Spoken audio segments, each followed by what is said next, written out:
Et là, vous avez dans le panneau de droite, propriétés, vous voyez qu'il y a l'arrière-plan qu'on peut activer ou désactiver.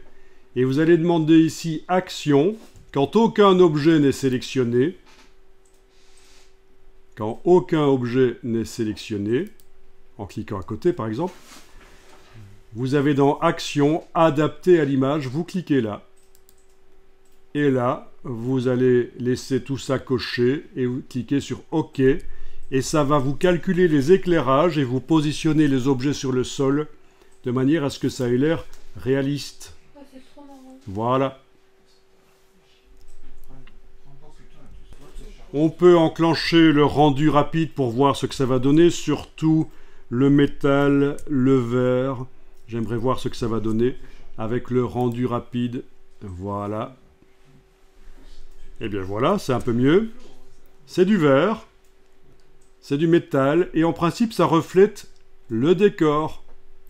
Et en principe, les éclairages et les ombres correspondent aux éclairages et ombres du décor. Avec le bouton droit de la souris, en enfonçant, j'ai dû enfoncer 2 fois la touche Shift, je peux tourner, voilà.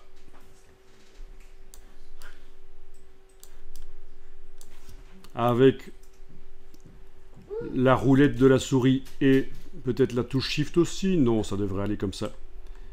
On peut zoomer en avant, en arrière, et il reste sur le sol en fait. Donc clic droit, il faut utiliser la touche Shift pour qu'il reste quand même sur le sol. Mais le zoom avant, arrière, évidemment, ça va, il n'y a pas de problème. Voilà. Pas mal. Et alors, si vous voulez le rendu le meilleur, il faut passer dans la partie rendu. J'ai déjà indiqué dans la partie rendu où je voulais enregistrer, c'est dans le dossier d'aujourd'hui. Cette fois-ci, je vais choisir quand même qualité élevée. Toujours du PNG. Par la suite, on verra que le PSD est beaucoup plus intéressant parce qu'on peut retoucher l'image dans Photoshop. Ça crée plusieurs canaux intéressants. Mais là...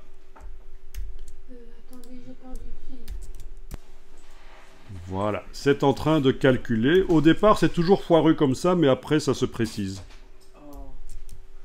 Donc, je suis allé dans la partie rendu, et non pas la partie conception.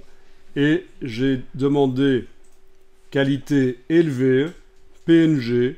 L'endroit, on l'avait déjà indiqué tout à l'heure, c'est le dossier d'aujourd'hui. Et j'ai cliqué sur rendu. Voilà. Ça s'enregistre à l'endroit qu'on a précisé. Regardez, ça commence déjà à devenir bien. C'est pas mal ça. Hein, alors que c'est un truc pourri, hein, c'est juste une lune 3D pourrie d'Illustrator. La texture qui venait d'Illustrator, franchement, je pense qu'on aurait dû la redimensionner. C'est ça le problème. Alors, je vais aller voir le fichier qui a été créé. Classement par liste avec date de modification, c'est l'astuce du pro. Et voilà. Et ça donne ça. Et on peut encore l'améliorer dans Photoshop et dans d'autres intelligences artificielles pour que ce soit plus net.